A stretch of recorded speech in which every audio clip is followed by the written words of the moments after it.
অজু ভাঙার কারণ সাতটি পায়খানা বা পেশাবের রাস্তা দিয়া কোনো কিছু বাইর হওয়া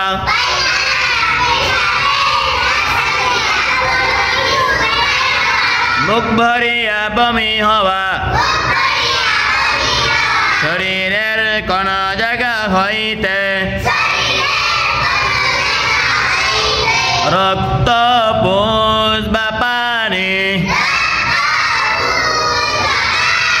বাইরে হইয়া গড়িয়ে পড়া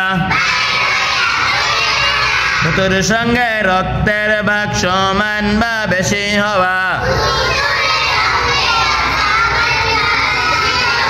চিত বা কাত হয়ে হেলান দিয়ে ঘুম যাওয়া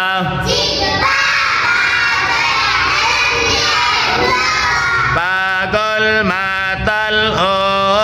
অচেতন হইলে